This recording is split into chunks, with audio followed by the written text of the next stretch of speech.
Hey, let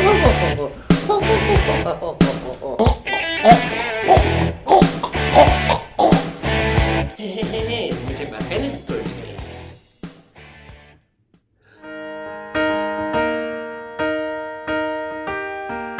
Cause you had a bad day, you take everyone down, you sing a sad song. 1, 2, 3, 4.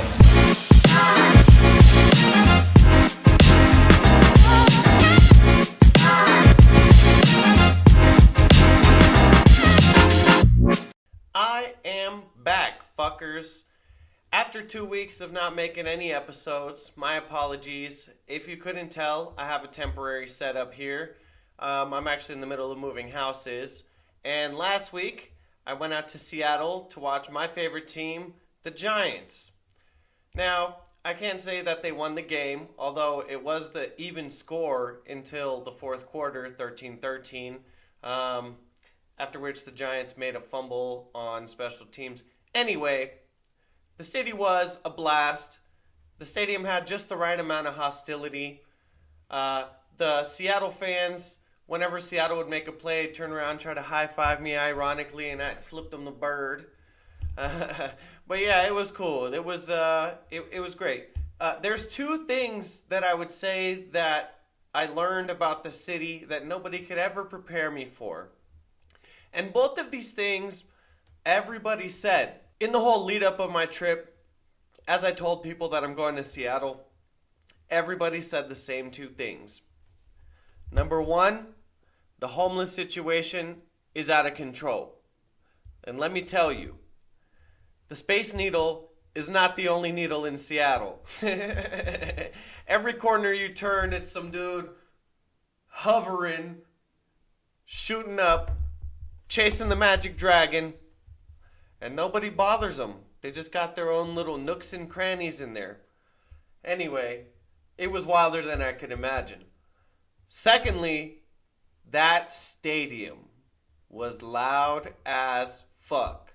And when I say loud as fuck, it's something that if you've never been to the stadium, you're not going to understand.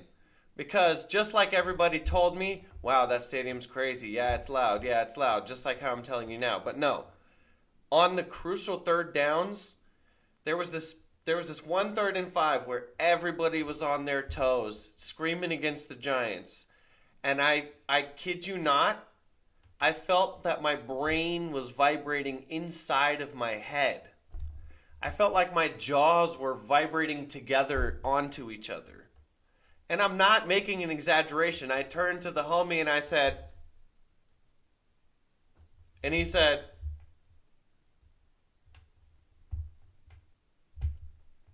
in NFL news this week, the trade deadline just passed, which means a group of players just traded teams. Starting with Kadarius Bitch Toney, got traded to the Chiefs. Now, they've been in need of a kind of tall wide receiver, whatever, speedy guy ever since they traded away Tyreek, even though it's even stupid to make the comparison. But immediately after he got traded, he went and tweeted something along the lines of, I don't know, irrelevant people don't get updates, referring to the Giants. Basically, it's like whenever you talk shit about your ex to your new girlfriend, it's like you're not really making yourself look better. But anyway, TJ Hawkinson got traded to the Vikings. The Lions got a 2nd and a 3rd round pick in 23 and 24 in exchange for 2 4th round picks in, I don't know, the next 2 years, something like that. But they also got TJ Hawkinson, which is insane why they would want to do that, considering that they're going to have to play against him twice every year. And they basically traded, not too insane of draft capital alongside with the players. So, I don't know. Do you guys think that this is a good trade for the Lions? Let me know. Next up, Nyheim Hines got traded to the Bills, which was also a little wondrous considering the injury status of Jonathan Taylor. Jeff Wilson got traded to the Dolphins, which Donnie and Chef are already having an argument about. Do you guys think that Jeff Wilson will be as good in the Dolphins? Chase Claypool got traded to the Bears, which means he can do some inappropriately timed first down dances to make them lose the game in Chicago. Yay for you. And lastly, Calvin Ridley got traded to the Jags, which ironically was the team that he got suspended for betting against. And since he's not able to play for at least the end of this year, people are saying that the Jags pre-ordered Calvin Ridley. Shouts out to the Dub Club this week. Christo, Chef, Raul, Edwin, and me. In this week's fantasy recap, let's just start off with the biggest game of the season. Probably a record of the league, honestly. I'll have to check back into that.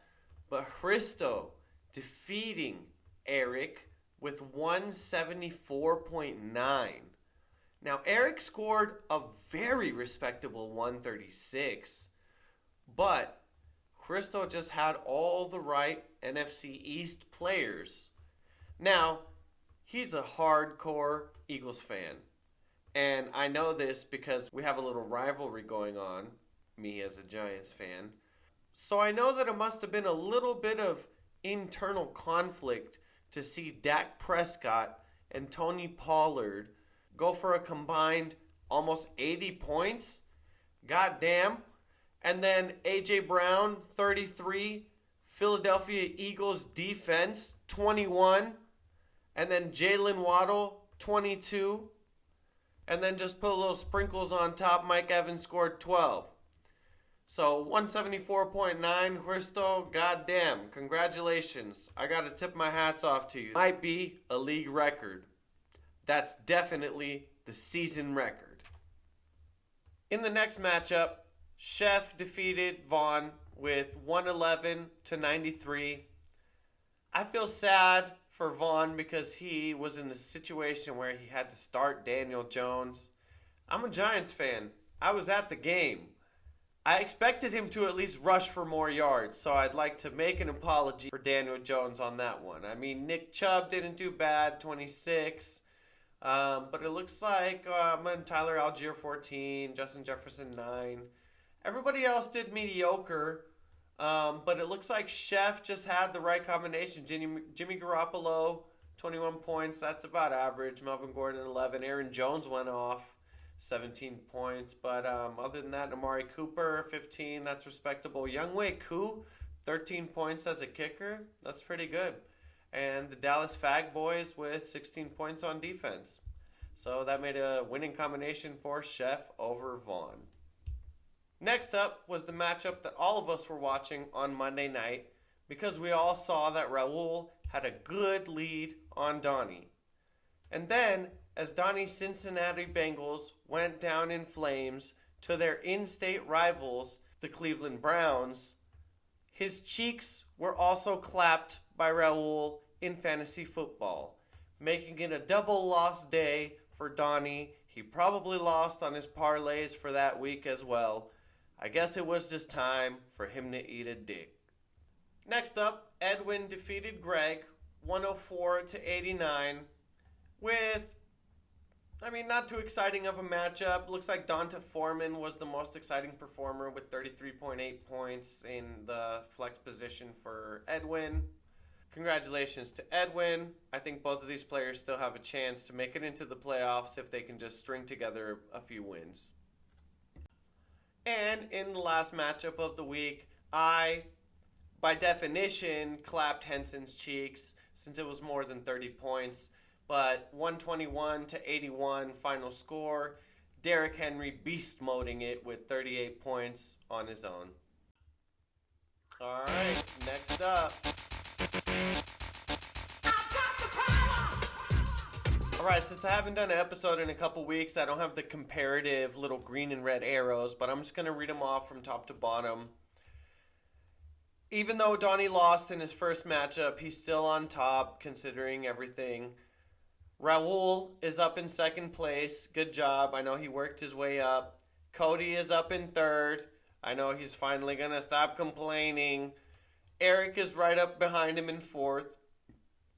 Henson is in the middle with 5th. I've dropped down into 6th place with Vaughn right behind me in 7th.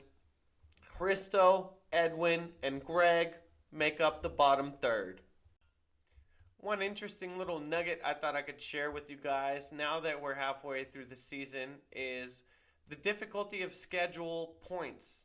Since I do have a spreadsheet here that calculates everything with some kind of formula, I found it from like some kind of league of some sort somewhere, and it's been working really well. Anyway, here's our rankings per difficulty of schedule through halfway through the season. Number 1, most difficult schedule, Christo. Number 2, Greg. I don't blame you guys for being 2 of the bottom 3 in the league. Number 3, difficulty of schedule, Raul. 4th is Eric. 5th is Henson.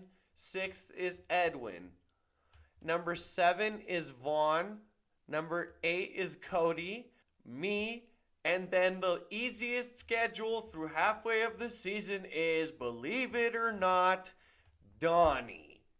So, when it comes to gawking your own meat next time, check how hard your schedule has been, because according to my math, you've beaten the people with the least amount of wins throughout every matchup this season. Alright, and that's going to be it for me. I'll catch you guys on the next week of the Fantasy Freestyle podcast, and I wish everybody the best of luck through the second half of the season.